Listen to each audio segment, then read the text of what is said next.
ওরা অপমানিত হয়েছে, তাই ওদের খারাপ লেগেছে, আর এটাই তো স্বাভাবিক। আর শ্রমণা তো কোনোদিন ওদের সঙ্গে অ্যাডজাস্ট করবে না, তাই ওদের মনে হতেই পারে যে ওরা অপমানিত হয়েছে বলে শ্রমণা খুশি হয়েছে। এই কথাটা বলবেন না ছোটকা, ওরা আমার ছোট বোনের মতো। ওরা যখন আমাকে অসম্মান করে আমার খারাপ লাগে ঠিকই, কিন্তু ছোটকা কি জানেন যে আমি কখনো ওদেরকে অন্য চোখে দেখি না ছোটকা। শ্রমণা, তুমি এইভাবে সবকিছু ধরছো কেন? দেখো, আমি কি তোমাকে কিছু বলেছি?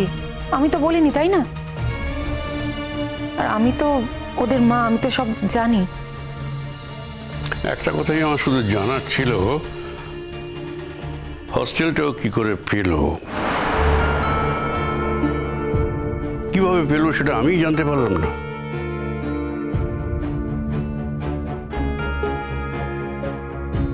জেঠুমণি, আমি তো শুনেছি যে ইনস্ট্রাকশনটা তুমি দিয়েছো যাতে কলেজের হোস্টেলে রুম না পায়।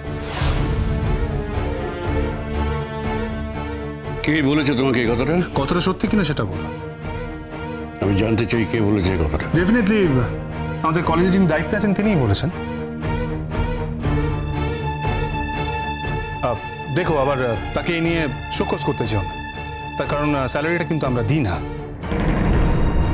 সুতরাং কোনো অন্যায় এদের উপর চাপিয়ে দেওয়ার চেষ্টা করো না, বা অন্যায়ভাবে শাস্তি দেওয়ারও চেষ্টা করো না। মোহরের হস্টেলের ব্যাপারে আমি ইনিশিয়েটিভ নিয়েছিলাম। একটা মেয়েকে যখন কলেজে থাকতে বলেছে এবং তার থাকার জায়গা নেই, তখন তার থাকার ব্যবস্থা করে দেওয়ার দায়িত্বটাও কিন্তু আমাদের। আর মেয়েটা যেহেতু কলেজ হোস্টেলের জন্য আগে থেকে এলিজেবল, তবু তাকে টপকে অন্য একটি মেয়েকে সেখানে অ্যাকোমোডেশন দেওয়া হয়। এবং নট অনলি দ্যাট, তারপরে সে যখন সেটা ছেড়ে দিয়ে চলে যায়, সেখানে দিয়াময়ূরীর মধ্যে কাউকে একজনকে হোস্টেলের রুম দেওয়া হয়। কিন্তু আমরা সবাই জানি যে দিয়াময়ূরী ওখানে থাকবে না, এটা হতে পারে না। দিয়াময়ূরী হোস্টেলে থাকেনি, তাহলে কার পাওয়ার কথা? প্রায়োরিটি অনুযায়ী মোহরের থাকার কথা। কিন্তু না, লিস্টে তার পরে যিনি ছিলেন তিনি হোস্টেলে রুম পেয়েছেন। তাই এই তথ্যগুলো যদি সঠিক জায়গায় যায় আর এই জন্য কলেজ যে গ্রান্টটা পায় সেটা কিন্তু পাবে না, এটা ভেবে দেখেছো কি?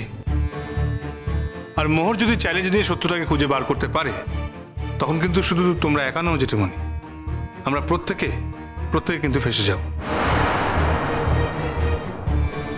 জেঠুমণি, তখন এই একটা বাচ্চা মেয়ে, মানে 3 আঙুলের একটা মেয়ের সঙ্গে লড়াই করতে গিয়ে ক্ষতিটা কিন্তু পুরো কলেজের হবে, আর তাতে আমরা এফেক্টেড হব। আমরা এই বদনামটা নিতে যাব কেন? লোকে বলবে আমরা ম্যানিপুলেট করি, সেই বদনামটা আমরা কেন নিতে যাব? তাই জেঠুমণি, আমার যা মনে হয়েছে আমি সেটা করেছি। তুমি প্লিজ এটা নিয়ে কথা বলে জটিলতা বাড়িও না, তার কারণ এটা এমনই একটা ইস্যু যে এটা নিয়ে কোনো কথা হতে পারে না।